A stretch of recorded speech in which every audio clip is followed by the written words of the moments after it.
बच्चों का खेलने में ज़रा भी दिल नहीं लग रहा था। फिज़ान इनके ग्रुप का सबसे ख़ास मेंबर था। वो पिछले कई हफ्तों से खेलने नहीं आ रहा था।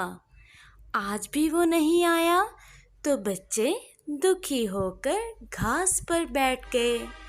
निहाल ने कहा, मुझे नहीं लगता कि फिजान अब कभी हमारे साथ खेलने के लिए आएगा।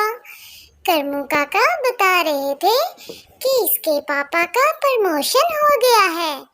वो एक बड़े ऑफिसर बन गए हैं। भला वो अब हमारे साथ खेलने क्यों आएगा? असलम ने पूछा। लेकिन इससे इसका क्या लेना देना? इस पर फाइक ने कहा, लेना देना क्यों नहीं है। फिजान के पापा ने एक कार खरीद ली है। वो अब अच्छे अच्छे कपड़े पहनता है। यहाँ हमारे साथ खेलने से इसके कपड़े मैले हो जाएंगे। भला वो यहाँ क्यों आएगा। बबलू ने अपनी खामोशी तोड़ी और कहा, ये सब ठीक है, लेकिन फिजान घर में किसके साथ खेलता होगा। इस पर अमजद ने कहा, इसके लिए भाई अच्छी सी एक गेंद आ गई है और इसके पास कंप्यूटर भी है जिस पर वो तरह तरह के कंप्यूटर गेम खेलता है। और हाँ, इसके पास ढेर सारी कहानियों की किताबें भी हैं। इतना सब कुछ रहते हुए इसे यहाँ आने की जरूरत ही क्या है? बबलू ने कहा, क्यों ना हम सब किसी दिन फिजान के घर चले। हाँ हाँ, ये ठीक है।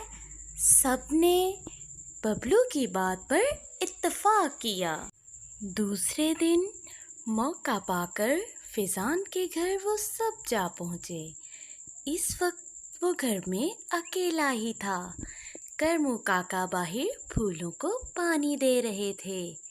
अपने दोस्तों को देखकर फिजान बहुत खुश हुआ, लेकिन अगले ही पल वो उदास हो गया और कहने लगा, मैं रोजाना तुम सबके साथ खेलने आना चाहता हूँ, लेकिन मेरे मम्मी पापा ने मुझे इसके लिए मना कर दिया है।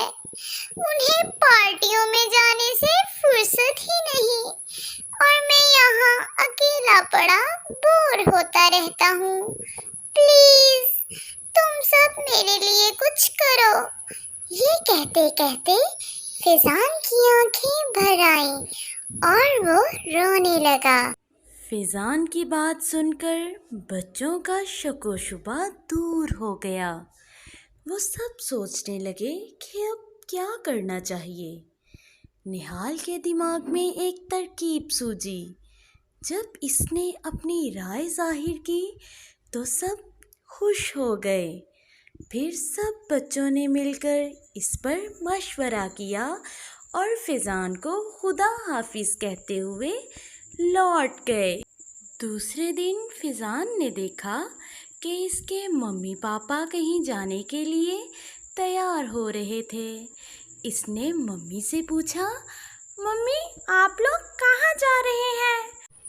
एक पार्टी में जा रहे हैं बेटा, तुम अपना ख्याल रखना और बाहर नहीं जाना। चुपचाप घर में ही खेलना।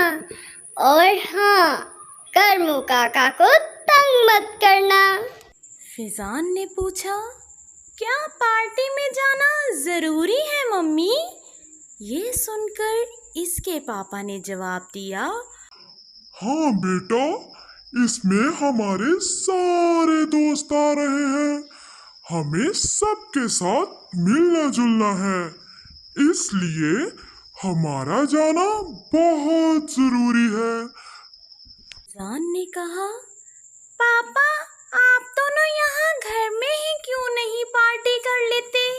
वहाँ जाने की क्या ज़रूरत है?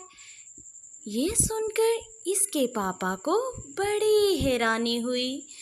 उन्होंने इसे प्यार करते हुए कहा, भला हम घर में अकेले कैसे पार्टी कर सकते हैं बेटा? इसके लिए हमारे सभी दोस्तों का होना बहुत जरूरी है। इसलिए तो हम वहाँ जा रहे हैं। मौका पाते ही फिजान ने अपनी बात कह दी। पापा, जब आप दोनों घर में अकेले पार्टी नहीं कर सकते तो मैं भला यहाँ अकेले कैसे खेल सकता हूँ? मेरे भी तो दोस्त हैं जिनसे मैं मिलना चाहता हूँ, इनके साथ खेलना चाहता हूँ और खूब सारी बातें करना चाहता हूँ, लेकिन आप तो मुझे बाहर ही नहीं निकलने देते। मैं घर में बंद होकर नहीं रहना चाहता। इतना कहते कहते फिजान उदास हो गया। इसके मम्मी पापा को अपनी गलती का एहसास हुआ। इसकी मम्मी ने इससे कहा, बेटा, हमसे तो बहुत बड़ी भूल हो गई। आज से तुम रोज अपने दोस्तों के साथ खेलोगे। तभी करमू काका ने आकर कहा, फिजान बेटा, आपके दोस्त बाहर खड़े आपका इंतज़ार कर रहे हैं। इतना सुनकर फिजान बहुत खुश हुआ। तमाम बच्चे आज दोहरी खुशी के साथ खेल रहे थे, क्योंकि आज इनके ग्रुप का ख़ास मेंबर इनके साथ खेल रहा था।